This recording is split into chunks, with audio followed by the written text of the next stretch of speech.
Assalamualaikum warahmatullahi wabarakatuh.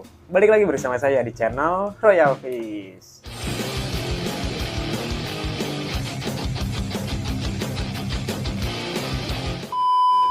Oke teman-teman, jadi di video kali ini saya pengen melanjutkan video yang sebelumnya lah ya. Karena kan di video kemarin-kemarin itu saya sempat ngebahas masalah lampu gitu ya teman-teman. Jadi sepenting apa gitu kan ya lampu untuk perkembangan si ikan cana sendiri gitu ya teman-teman. Dan di sana kalau nggak salah saya sempat bilang kalau lampu itu jadi bisa dibilang perpaduan lampu terus substrat dan juga background itu tuh mempengaruhi atau sangat-sangat mempengaruhi ke pertumbuhan si ikan, terutama di warna ya teman-teman. Jadi kita di video kali ini saya pengen bahas manfaat dari pasir atau substrat yang ada ya, terutama ikan-ikan yang ada di sini sih ya, kayak si Marsa ini nih. Terus misalkan si Marta dan yang lainnya mungkin bakal kita lihatlah perbedaannya kayak gimana. Karena kan kebetulan ada ya satu contoh lah ikan, yaitu si kumpai ya, yang baru aja kita angkat dari tank yang ada di belakang. Dan sekarang ada di tank di kamar saya ini tuh dia dengan kondisi tank yang tanpa substrat gitu ya. Dan di situ bisa kita lihat lah untuk perbedaannya nanti ya, saya liatin lah untuk kondisi si kumpainya, si kumpainya kayak gimana gitu ya teman-teman. Jadi apa aja sih gitu ya manfaat dari si pasir, mungkin kelebihan dan kekurangannya, dan juga apa gitu ya kelebihan dan kekurangan si ikan itu tanpa pasir. Jadi kita bahas itulah ya sekarang. Oke, tapi sebelum ke videonya, langkah baiknya kalian tekan dulu tombol subscribe-nya ya teman-teman, biar saya makin semangat lagi dalam mengembangkan channel ini tentunya. Oke, langsung aja kita lihat seperti apa perbedaan ikan yang pakai substrat dan juga tanpa substrat gitu ya. Langsung aja kita ke videonya. Nah oke teman-teman, di depan kita sekarang udah ada si Marta nih teman-teman. Kenapa saya kasih contoh dia? Karena untuk sekarang ini kan dia pakai lampu full putih ya, jadi nggak ada pengaruh dari lampu lah gitu ya teman-teman. Meskipun ya mungkin bakal kita bahas juga nih perbedaan kenapa si lampu yang dipakai di si Marsa, yaitu ini kan saya pakai Candela Pro Red Day and Night ya teman-teman. Kenapa lampu ini tuh disebut lampu jahat gitu ya? Nah nanti saya kasih opini saya pribadi kenapa lampu ini dikasih lampu jahat. Nah jadi untuk sekarang contohnya kita lihat di si Marta dulu. Nah untuk si Marta ya, untuk si Marta lagi. Jadi apa sih kurangan dan kelebihan lah ya untuk penggunaan substrat atau pasir untuk ikan cana, terutama di sini mungkin cana maru nih teman-teman. Jadi mungkin yang pertama untuk kelebihannya yaitu adalah si pasir ini kan saya pakainya pasir Malang nih teman-teman ya. Nah pasir Malang ini tuh bisa dibilang sebagai rumah bakteri juga ya teman-teman. Apalagi kan bisa dilihat tuh saya cuman pakai filtrasi cuman segini adanya, beda kayak si Marbun sama si Marsa yang saya kasih filter gitu kan. Nah dia ini kan filternya cuman kayak gini gitu ya. Selama si pasir ini tuh kita pakai buat di tank dia gitu ya teman-teman. Jadi ini tuh sebagai rumah bakteri ya. Jadi kayak zat amonia, terus dari ya amonia dari sisa makan, terus atau dari kotorannya itu tuh nanti dirubah sama bakteri yang tinggal di dalam atau di pasir Malang ini gitu ya teman-teman. Jadi pasir Malang ini tuh bisa dibilang sebagai media filter juga. Jadi bukan cuma sekedar untuk menaikkan warna si ikan. Nah itu mungkin keunggulan yang pertama. Yang kedua yang saya bilang tadi yaitu jadi si pasir ini tuh kalau bisa dibilang ya, kalau menurut saya dia itu memantulkan cahaya yang dipancarkan oleh lampu teman-teman. Anjir, dipancarkan tak? Ya pokoknya jadi si lampu itu kena pasir ibaratnya, terus mantul, terus diserap sama tubuh si ikan gitu ya teman-teman. Nah jadi bisa dilihat tuh sekarang si Marta ini tuh warnanya kuning banget. Nah padahal ya seperti yang saya bilang dari video-video kemarin ya, dia ini tuh belum pernah saya kasih pakan yang mengandung entah astaxanthin, beta karotin dan sebagainya gitu ya, yang mendukung untuk mempercepat mutasi warna si ikan gitu ya. Saya cuma pakai lampu yang sekarang dipakai si Marsa, terus pasir merah. Nah, nanti mungkin kita bahas juga ya untuk lampu Candela Pro Red View Day and Night ini. Nah, jadi mungkin itu yang kedua ya, bisa menaikkan warna si ikan gitu ya, karena kan dipantulin lah ibaratnya dari cahaya yang ada di lampu di atas ini, terus dipantulin sama si pasir, dan si pasir itu kan jadi memantulkan cahayanya, itu memantulkan cahaya yang dia punya lah, si pasirnya itulah ibaratnya ya. Jadi warna misalkan kayak warna ini merah atau coklat tuh, nanti diserap sama tubuh si ikan, dan itu tuh mempercepat mutasi warna si ikan gitu ya. Itu kalau menurut saya pribadi. Dan apalagi ya kelebihannya, ya mungkin bisa dibilang itu aja ya teman. Oh iya, satu lagi, jadi si kotoran pun bisa dilihat ya teman-teman. Kalau misalkan di tank si Marta ini kotoran itu nggak terlalu kelihatan lah, cuman emang ini dia itu belum bisa kuras, jadi airnya tuh masih kayak banyak kotoran yang berterbangan gitu ya teman-teman. Nah, kita lihat di bukan si Marta ini, si Kumpai ya teman-teman. Nah, kalau di si Kumpai tuh bisa dilihat kan si Kumpai nggak pakai ini ya, nggak pakai pasir, nggak pakai substrat tuh, dan filternya sama kayak si Marta nih, bisa dilihat ya. Nah, dan untuk warna sendiri untuk si Kumpai ini tuh bisa dilihat tuh lebih ke kayak pias gitu ya, atau apa, pucat kalau bahasa Indonesia mah, jadi nggak terlalu berwarna lah. Padahal sama-sama dia itu nggak pernah saya kasih makan yang mengandung ya entah astaxanthin, beta-karotin dan sebagainya gitu ya, yang mendukung atau mempercepat mutasi warna si ikan gitu kan, sama kayak si Marta juga. Nah, dia kan dulu disimpan di tank yang di belakang ya, di konteng sama ikan-ikan komet yang punya mama saya itu, dan di sana juga sama polos gitu ya, nggak tanpa substrat. Terus si backgroundnya warna biru, tapi di sana itu enaknya ada filtrasi teman-teman, beda kayak di sini filtrasinya ibaratnya cuman seadanya aja tuh. Nah, jadi bisa dilihat lah untuk perbedaannya tuh, kotoran jadi berserakan gitu ya, kurang enak, terus lumut-lumutnya juga kayak sedikit mengganggu lah. Jadi kan kalau ini mah nggak ada lumut di bawah gitu ya teman-teman. Nah, kalau di si Kumpai ini tuh di bawahnya tuh udah tebal tuh lumutnya, apalagi di pinggir-pinggirnya tuh. Kalau di pinggir mah ketang si Marta juga sama sih. Nah, jadi mungkin itu ya, jadi kalau pakai pasir itu si kotoran itu ibaratnya mudah untuk diolah sama si bakteri-bakteri itulah ibaratnya ya. Tapi dibalik kelebihan itu pasti ada kekurangan juga nih teman-teman. Kekurangannya apa?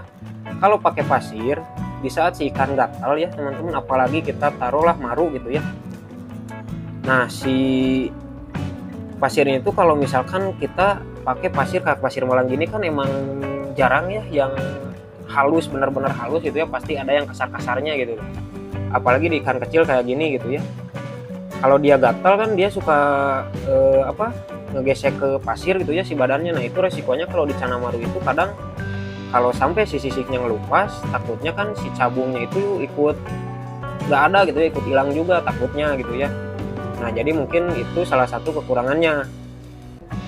Dan ya mungkin kalau buat saya pribadi sih, untuk kekurangan kayak gitu selama saya rawat mereka gitu ya, terutama si Marsa, si Marta juga, dan si Kumpai gitu ya, selama saya ngerawat mereka alhamdulillah nggak ada kendala gitu ya.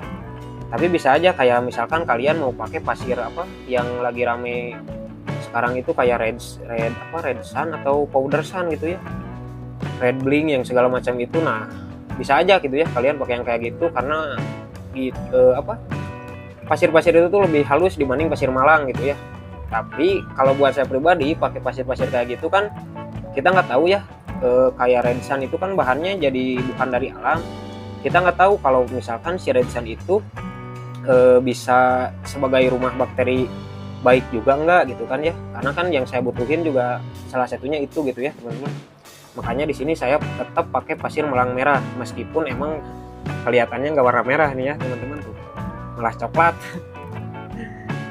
Nah, jadi mungkin ya kekurangannya cuman itu sih kalau menurut saya ya. Nah, kayak di sini tuh bisa dilihat tuh, meskipun pakai filter kotorannya masih tetap berserakan gitu di bawah, kurang kesedot. Padahal itu udah ada arus kan ya.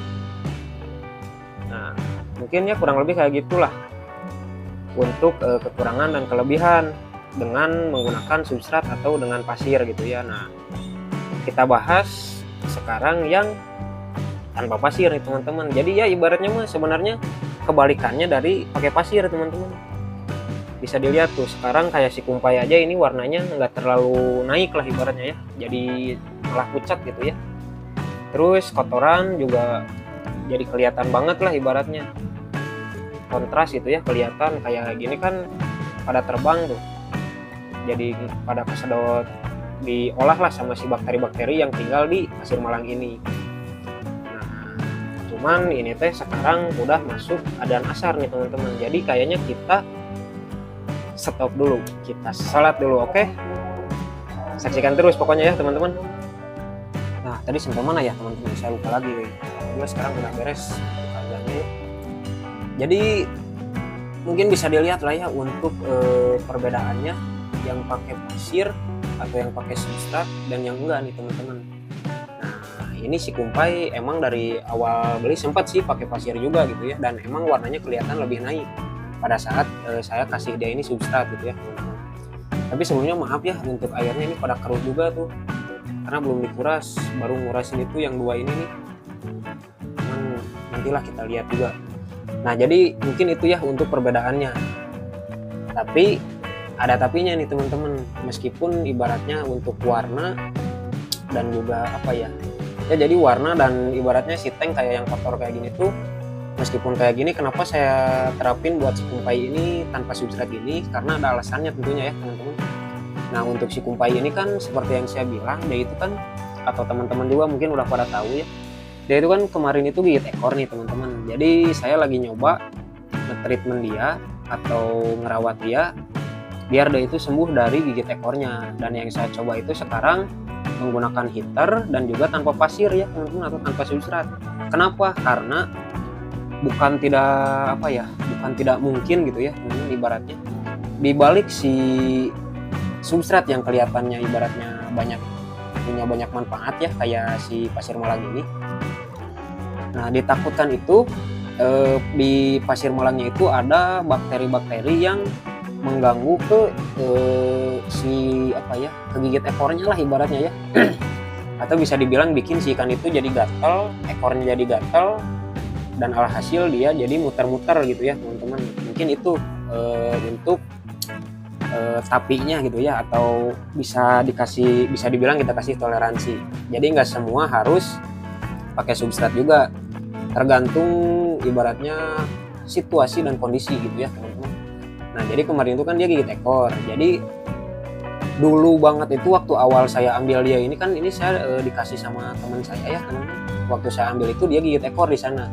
Saya bawa ke sini waktu itu dengan kondisi tank polos tanpa substrat gitu ya, tapi tetap masih pakai background. Dia itu sempat sembuh dulu teman-teman. Nah, setelah sembuh, karena saya pikir udah sembuh ini gitu ya, saya coba masukin pasir gitu ya, biar nggak terlalu kotor lah untuk airnya gitu ya. Saya kasih pasir, dia kasih substrat ya, sama pasir malang merah waktu itu. Nah, setelah beberapa minggu balik lagi gigit ekor teman-teman. Dan mungkin saya juga kan banyak kemungkinan ya untuk gigit ekor sendiri, bisa dari pakan, mungkin alergi gitu ya, atau dari air, atau juga dari pasir. Makanya di sini saya coba untuk coba perlahan-lahan lah ibaratnya. Waktu itu untuk pakan sendiri udah saya mulai kurangin pakan yang menurut saya bikin dia jadi gigit ekor, karena takutnya emang alergi gitu ya. Saya coba kurangin dulu. Nah, setelah itu saya masukin ke belakang ke tank yang mama saya yang di ikan-ikan komet itu. Nah, dia itu sembuh di sana. Nah, dari sana itu saya coba berpikir, mungkin bukan dari pakan juga gitu ya. Cuman emang sih sekarang dia ini belum saya kasih pakan. Jadi waktu itu dia setelah saya kasih ulat Hongkong, dia itu muter lagi ya, gigit ekor lagi. Nah, jadi sampai sekarang itu dia ini belum saya kasih ulat Hongkong lagi, karena masih rada-rada was-was juga kalau saya kasih, takutnya masih muter juga. Jadi ya ini mah sebagai percobaan saya aja gitu ya teman-teman. Jadi saya angkat pasirnya aja lah, takutnya di si pasir itu ada bakteri-bakteri yang atau kuman-kuman yang bikin si ikan ini tuh jadi gatal gitu ya, terus ngejar-ngejar ekornya. Terus saya tambahin juga heater biar suhunya itu bisa dibilang ya panas lah ibaratnya ya. Suhunya naik gitu. Bisa dilihat nih sekarang suhunya kurang lebih di 30 derajat nih teman-teman. Dan harapan saya pakai heater ini tuh biar ditakutkan kan air itu saya nggak tahu ya untuk kandungannya ada apa aja gitu kan, susah lah ibaratnya untuk ngeceknya. Jadi saya pakai heater ini tuh supaya harapan saya itu si kuman-kuman yang bikin dia gatal, bikin dia gigit ekor itu pada mati gitu teman-teman. Makanya saya tambahin ini juga gitu, heater juga. Dan ya kurang lebih seperti itulah ya untuk perbedaan antara pakai substrat dan juga tidak pakai substrat. Semua sebenarnya tergantung apa ya, situasi dan kondisi lah, karena ada juga yang ngetreatment atau ngeprogres cabung dari si ikan itu biar tumbuh lebih banyak itu dengan kondisi tank yang polosan teman-teman. Banyak teman-teman saya yang kayak gitu ya teman-teman. Dan untuk si Kumpai ini mentalnya juga emang belum saya fokus sih, jadi biar dia sembuh dulu aja. Dan bisa dilihat tuh sekarang kondisi ekornya udah sangat-sangat membaik lah, cuman kayaknya belum 100% nih ya, perkiraan baru 70 atau 80%an lah. Dan kita lihat terus pokoknya kondisi dia ke depannya gimana, apakah bakal stabil semakin membaik gitu ya atau gimana. Jadi pantengin terus channel Royal Fish. Nah sekarang kita lihat untuk ikan-ikan yang ada di bawah sini nih, terutama si ini nih, si Stewarti.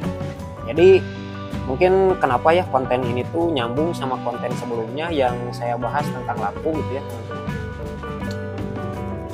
Seperti yang saya bilang tadi di awal video, jadi lampu dan settingan tank itu, lampu dan pasir terus background itu jadi ibaratnya bisa dibilang perpaduan yang apa ya, jadi bersatu padu lah bisa dibilangnya. Bentar kita fokusin dulu ya. Biasa ini maafin HP-nya rada, kameranya kamera HP ya. Nah jadi bisa dilihat nih kenapa saya bilang lampu terus pasir dan background itu perpaduan untuk yang mempengaruhi gitu ya untuk mutasi warna si ikan nih. Ini kan lampunya pendek ya teman-teman, jadi kurang terang lah ibaratnya kesininya. Terus ditambah substrat yang hitam juga, yang gelap juga gitu ya, meskipun di sini ada campuran warna putihnya, tapi si ikan tuh bisa dilihat warnanya itu jadi makin gosong. Karena apa? Karena si lampu itu kurang terang, jadi si pasir pun mantulin cahayanya itu, atau ya mantulin cahaya dari lampu itu kurang juga gitu ya teman-teman. Jadi alhasil si ikan tuh jadi gosong gini. Tapi jangan khawatir, justru kalau di Stewarti ini salah satu cara biar dia itu dotnya nggak hilang ya, dengan memberikan apa ya, inilah gitu treatmentnya gitu, caranya untuk biar si dotnya itu nggak pudar. Nah kayak di sebelahnya nih si Kinton. Nah di si Kinton ini bisa dilihat tuh teman-teman, barnya lagi, si dotnya itu sedikit kayak bolong-bolong lah, padahal dia itu dulu banyak yang bilang juga, saya juga lupa lagi sih fotonya udah nggak ada. Dulu itu katanya dotnya lumayan rapat kata teman-teman ya yang sering lihat ikan saya di sini. Nah tapi semakin hari itu semakin berpudar juga karena settingan tank yang salah. Dan alhasil kebetulan ada tank ini, saya coba juga tuh bisa dilihat ya, dengan pasir hitam campur putih gini, background hitam, terus lampu yang kurang bercahaya gitu ya, sinarnya kurang, bikin si ikan tuh jadi gosong. Beda dengan si ini, si bocil yang satu ini nih. Nah tuh bisa dilihat warnanya pas gitu ya, jadi gosong, dibilang gosong enggak, tapi dibilang pucat juga enggak gitu. Karena apa? Karena settingan tanknya dari pasir terus ke lampu itu memadai gitu ya teman-teman. Nah saya pindahin dulu lampunya biar kelihatan tuh, jadi nggak terlalu pucat nih teman-teman. Dan si dot pun juga emang nggak terlalu pudar juga ya. Sebenarnya banyaklah cara untuk nge-treatment si ikan itu biar dia itu tetap kelihatan cantik gitu ya teman-teman. Nah jadi ya kurang lebih kayak gitulah untuk perbedaan apa, pengaruh pasir untuk perkembangan warna si ikan gitu ya teman-teman.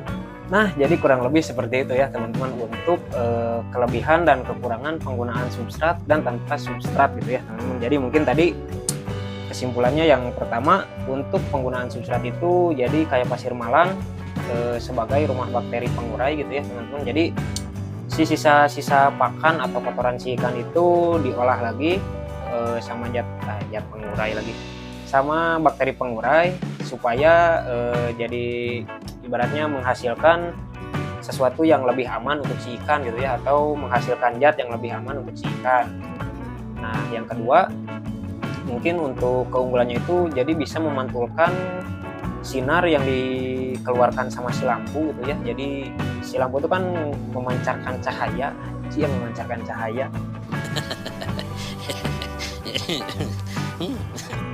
Memancarkan cahaya terus dipantulkan sama si pasir gitu ya teman-teman. Jadi ibaratnya si ikan menyerap cahaya itu bisa dibilang dari atas sama dari bawah gitu ya. Jadi lebih cepat untuk proses mutasi warnanya, beda dengan tanpa substrat gitu ya. Tapi di balik kelebihan tentunya pasti ada kekurangan. Nah, kekurangannya itu adalah kalau pakai substrat ini, apalagi substrat yang beredar di pasaran itu kan banyak yang kayak powder sun, yang kayak gitu-gitu kan saya kurang tahu ya, karena jarang pakai juga gitu ya. Nah, untuk si pasir malang ini itu kan emang teksturnya itu lebih kasar ya dibanding kayak powder sun atau mungkin apa ya yang halus-halus kayak gitulah, ibaratnya yang pasir yang bubuk kayak bubuk kopi. Nah, itu tuh kan lebih kasar ya untuk si pasir malang ini. Nah, resikonya itu kalau si ikan gatal biasanya dia suka ngegesek pasir gitu ya. Nah, kalau ngegesek pasir itu emang nggak semua gitu ya, nggak semua ikan yang gesek pasir itu suka copot sisiknya, cuman rata-rata atau kadang-kadang gitu ya, mungkin kalau si ikannya keseringan gesek pasir itu tuh bikin si sisik itu lepas teman-teman. Nah, yang ditakutkan kayak dari si maru ini tuh kan dari cabungnya gitu ya, takutnya si cabungnya ini tuh kan udah enak terus dia gesek pasir dan hilang gitu ya. Nah, takutnya itu kayak gitu. Tapi di sini sendiri untuk si Marsa sama si Marta ini tuh alhamdulillah nggak pernah ada kendala dia gigit ekor gesek pasir gitu ya teman-teman. Jadi masih tetap saya pakai substrat gitu ya, meskipun kemarin itu sempat saya kasih mereka ini polosan karena penasaran gimana efeknya. Nah, dari sana saya juga mendapatkan ya kurang lebih seperti inilah gitu ya untuk pengalaman saya selama merawat mereka gitu. Ditambah lagi sama si kumpai yang ibaratnya emang settingan tanknya itu polos gitu ya teman-teman. Jadi mungkin kekurangannya dibanding kelebihannya gitu ya, kelebihannya lebih unggul lah ibaratnya. Mungkin kalau misalkan banyak kekurangannya nggak bakal saya pakai juga, tapi mungkin buat teman-teman atau yang pengen aman dengan substrat tapi takut, misalkan saya mau takut pakai substrat takut dia gesek pasir nanti si cabungnya hilang misalkan gitu ya, bisa juga kalian pakai kayak ya powder sun yang kayak gitu-gitulah ya teman-teman. Dan warnanya juga kan lebih mencolok lagi lah, itu bisa disebut lebih cepat lagi gitu kayaknya untuk menaikkan warna si ikan gitu ya dengan pasir yang lebih bercahaya gitu ya, yang lebih ngejreng gitu. Nah, tapi kalau buat saya pribadi kenapa gak saya pakai pasir kayak gitu ya, karena ya emang untuk pasir malang ini aja itu saya udah cukup gitu ya. Cukupnya kenapa, jadi dari tingkat teksturnya itu nggak terlalu kasar lah, atau meskipun kasar juga alhamdulillahnya nggak ada masalah gitu ya sampai sisik lepas atau segala macam. Makanya saya tetap pakai pasir ini aja. Nah, jadi mungkin itulah kesimpulan yang saya dapat gitu ya selama ngerawat ikan-ikan yang ada di sini dengan ya berbeda-beda kondisi gitu ya. Karena kayak untuk si kumpai juga saya nggak pakai substrat itu dibilangnya jadi menyesuaikan lah, ada menyesuaikan dengan situasi dan kondisi, ibaratnya sesuai sikon gitu ya.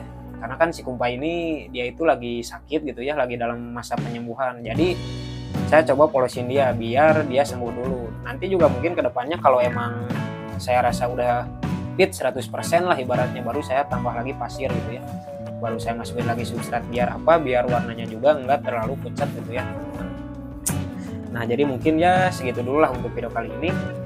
Jangan lupa untuk tekan tombol like, komen, dan subscribe teman-teman ya. Jangan lupa juga nyalain lonceng notifikasinya biar kalian gak ketinggalan info-info terbaru dari saya terkait perkembangan ikan-ikan yang ada di sini, dan juga tips and trick, treatment, progress, eksperimen ya, dan segala macamnya lah ya.